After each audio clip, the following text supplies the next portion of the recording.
Let me start with something that might genuinely surprise you. Every so often, a political moment emerges that does more than spark conversation. It exposes the inner wiring of the entire system. It becomes a kind of stress test, a moment where the truth briefly pushes through the noise. Over the last few days, two such moments appeared almost simultaneously, and together they tell a much bigger story about American politics, media trust, and why the public, especially seniors, feel increasingly disconnected from the political world. First, a major media outlet floated a vague, unprovable rumor indicating that President Trump was considering removing FBI Director Kash Patel in the coming months. The report cited three unnamed sources who allegedly had inside knowledge of the situation. On the surface, it sounded official. Three sources, exclusive reporting, breaking news banners running nonstop. But when you paid close attention to the exact phrasing, the story began to unravel. The report didn't say Trump had decided anything. It didn't say Patel was being removed. It simply said Trump may consider it. It said he was thinking about it. It said the White House was reacting to unflattering headlines. The language was speculative, conditional, and designed to generate a dramatic headline without owning the claim itself. It created the illusion of certainty while avoiding responsibility. This isn't a new tactic. For years, major networks have relied on the same structure. Present speculation as possibility.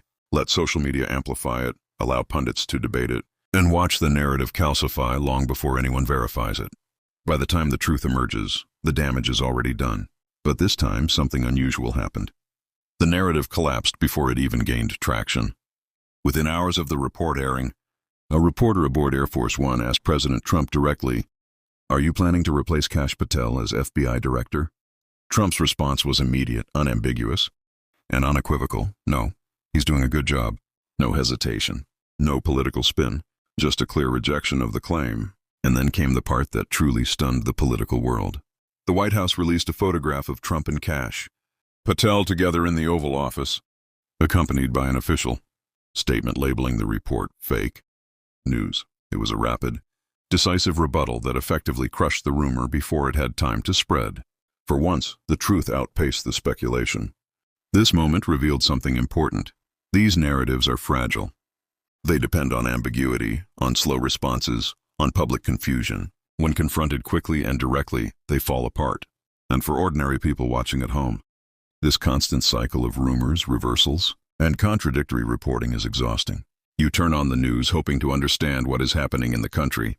Instead, you're met with anonymous sources, conditional language, and dramatic headlines that evaporate within hours. Over time, this endless uncertainty erodes trust.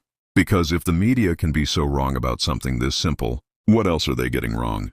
This erosion is especially felt among seniors, who value clarity and honesty more than any other demographic. After decades of watching political cycles come and go, you can recognize when a story doesn't add up. When speculation replaces fact, frustration turns into alienation.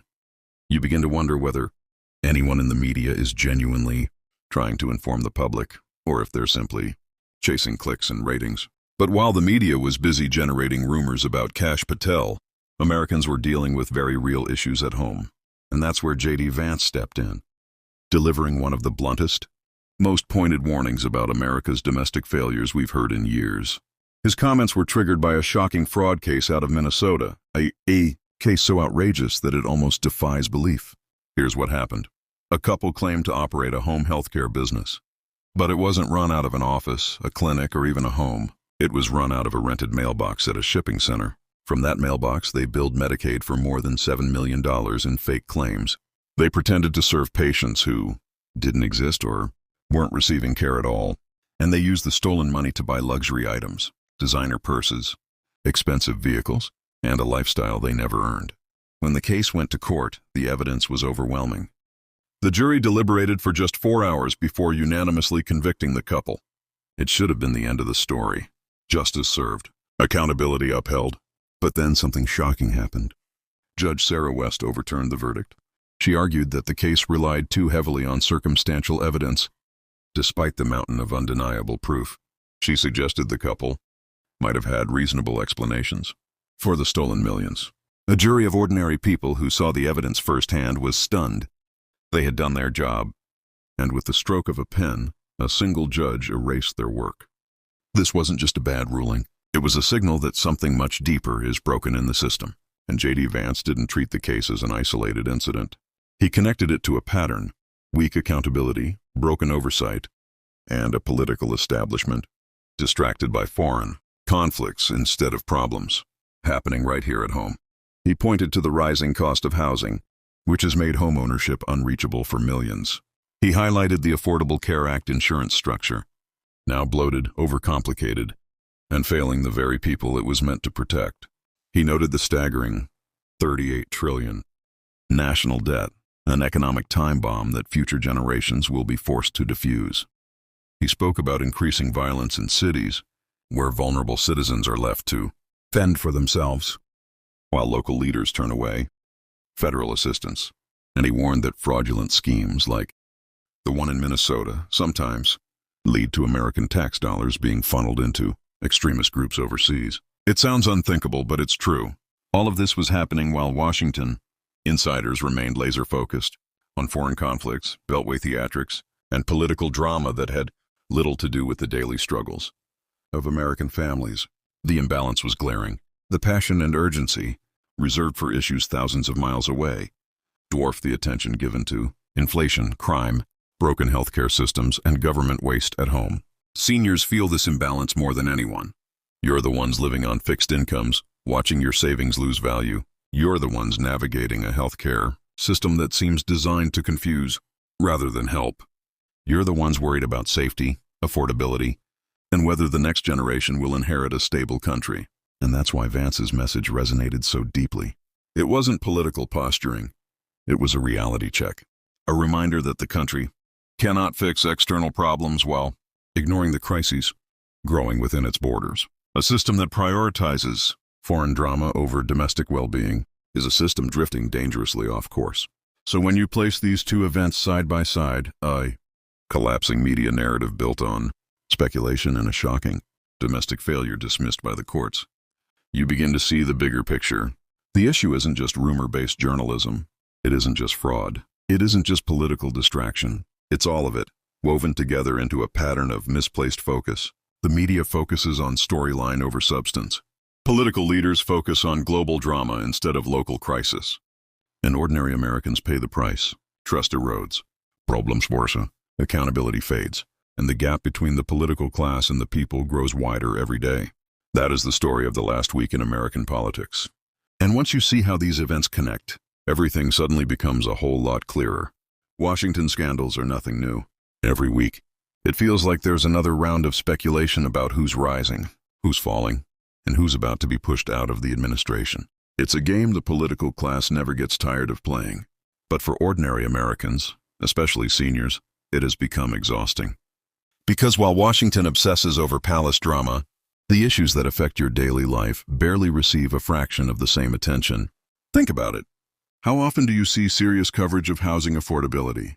Not a quick mention, not a 2-minute segment, but sustained reporting that actually explains why housing has become so expensive and what can be done to fix it. Rarely. And when those stories appear, they're treated like isolated events, never part of the bigger picture that millions of Americans are struggling to navigate every day. The same goes for healthcare. Insurance premiums continue to rise. Coverage continues to shrink. And navigating the system has become a bureaucratic maze. Yet when was the last time you saw an in-depth investigative report on why the system is failing or who benefits from keeping it broken? Almost never. Instead, healthcare challenges are reduced to small talking points once a year during election season. Then there's government fraud, the kind that siphons off billions of taxpayer dollars every year. These schemes aren't just mistakes. They are crimes that drain resources from hardworking families, seniors, and vulnerable citizens. But the media rarely treats these issues as long-term systemic failures. They cover them as isolated scandals, not symptoms of deeper rot. And that's where frustration grows. Because seniors, more than any other group, remember a very different era of journalism, one where reporters dug into problems, exposed corruption, and held powerful people accountable. There was a time when journalism wasn't just about creating viral moments or generating clicks. It was about truth, accuracy, responsibility. You also remember when jury verdicts had weight, when the collective decision of ordinary citizens, people who sat in a courtroom, listened to the evidence and deliberated with care, was respected. And when judges didn't casually overturn those verdicts just because they personally disagreed with them, it wasn't perfect, but there was a sense of fairness. These memories aren't simply nostalgia. They're reminders of what society looks like when institutions function the way they're meant to, when journalists prioritize truth over sensationalism, when judges prioritize justice over ideology, when politicians focus on the problems affecting their constituents, not the issues dominating elite dinner parties in Washington. So when JD Vance stood up and said, "Show some passion for our own country," he wasn't making a slogan. He was articulating what millions of Americans have felt for years: exhaustion with institutions that seem increasingly disconnected from reality. His message resonated instantly, not because it was complicated, but because it was simple and true. The timing couldn't have been more telling.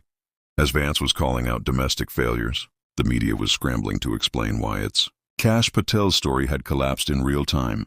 On one side, you had a leader talking directly about issues affecting real lives. On the other, you had journalists defending a story built on anonymous sources and speculation. It was like watching two different realities collide on the same day, and this contrast matters more than it might seem. Because at first glance, you might think this is just another noisy news cycle that will blow over. But in truth, these moments signal something deeper. They reveal how profoundly Americans' trust in institutions has shifted. They show cracks in systems that once held immense authority. Start with the media. When a rumor collapses within hours, it's not just embarrassing, it's damaging. Each time a story falls apart, it becomes another data point in a long chain of failures. And for the public, especially seniors who grew up in an era of integrity-driven reporting, these failures confirm the belief that the media has become unreliable, agenda-driven, and careless. A democracy depends on trustworthy information. When people stop believing the institutions responsible for delivering that information, everything downstream begins to break. Political polarization grows, cynicism spreads, conspiracy theories fill the vacuum created by mistrust. It is not a small problem, it is a foundational one. Then consider the justice system. When a jury verdict reached through hours of deliberation can be thrown out by a single judge who simply disagrees with the outcome, the consequences go far beyond one case. It raises questions millions of people are afraid to ask. Does accountability still exist? Are ordinary citizens still part of the justice process? Or have judges become the final arbiters of truth regardless of evidence? When people see criminals walk free while law-abiding citizens struggle to navigate an increasingly chaotic system, trust in justice erodes, and when trust in the justice system breaks, the social contract breaks with it. On top of all that, political leaders continue to spend more energy on foreign policy debates than on the domestic crises impacting everyday Americans. Inflation, crime, housing, healthcare, corruption, these issues shape real lives. They affect families, seniors, workers, and communities. Yet they rarely receive the same urgency or passion as conflicts, unfolding thousands of miles away. Over time, this sends a clear message. Washington's priorities do not match the public's priorities, and that creates alienation, deep, growing alienation. People feel disconnected from the political class, as if the country's leaders live in a different world entirely, insulated from the struggles of ordinary citizens. When you put all of this together, the media's credibility crisis, the justice system's accountability crisis, and the political class's priority crisis, you begin to understand why American politics feels so volatile right now. It's not just about personalities or partisanship. It's about institutional failure on multiple fronts. And here's the part that political elites often fail to understand. People notice. People aren't naive. They can feel the disconnect between what they're being told and what they're living. They can sense when narratives don't match reality. And when that gap becomes too wide to ignore, voters start looking for leaders who acknowledge the truth openly and unapologetically. That's what JD Vance tapped into. He wasn't offering long-winded theories. He was naming the obvious. And in a political climate filled with evasive language and scripted answers, honesty becomes revolutionary. Sometimes the most disruptive act in politics is simply telling the truth. So let's return to where this all began. Two events happening at the same time. A media rumor collapsing and a political leader confronting domestic failures directly. Together they point to a profound shift. The old playbook, anonymous sources, speculative reporting, foreign policy distractions is no longer working. People want clarity. They want sincerity. They want leaders who focus on the problems affecting their lives. And seniors are leading that shift. Because you remember what functional institutions look like. You remember when political leaders communicated clearly, when judges respected juries, and when journalists valued facts over fame. You have lived long enough to recognize when things have drifted off course and you are demanding better. What does this mean for the future? It means we are entering a political era where authenticity, honesty, and domestic priorities will matter more than ever.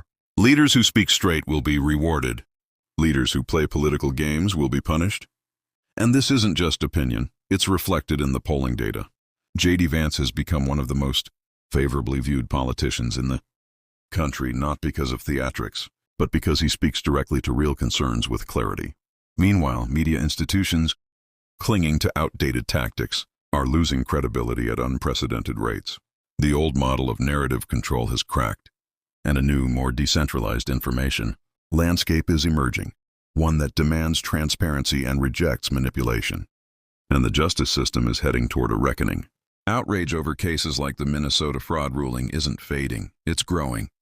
These cases are sparking broader conversations about judicial overreach, accountability, and fairness. And as more people see these patterns, pressure for legal reform will intensify. The good news is that when problems become this obvious, they cannot be ignored forever. Pressure creates change. And right now, America is experiencing more political pressure from the public than at any time in decades.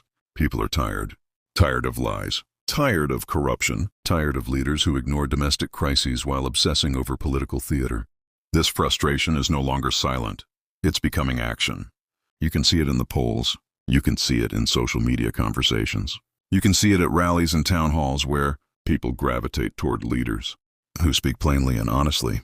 The energy is real. The question now is whether that energy turns into meaningful reform or fades into cynicism. And that's where everyone has a role. Institutional change requires engagement. It requires asking hard questions, challenging broken systems, and sharing your experiences, especially with younger generations who may not know how different things once were. Because your perspective matters. Your lived experience matters. And in an era where political narratives feel disconnected from reality, your voice provides clarity, grounding, and truth. If you found this breakdown helpful, make sure to like this video, subscribe, and leave a comment below. Tell me which part of this story stood out the most. The collapse of the Kash Patel narrative, the shocking Minnesota fraud case, or JD Vance's call for domestic focus. Your voice matters because together, we're shaping the conversation about the future of this country and the kind of leadership Americans deserve. Democracy isn't a spectator sport. It demands engagement. And moments like this reveal exactly why your engagement matters more than ever.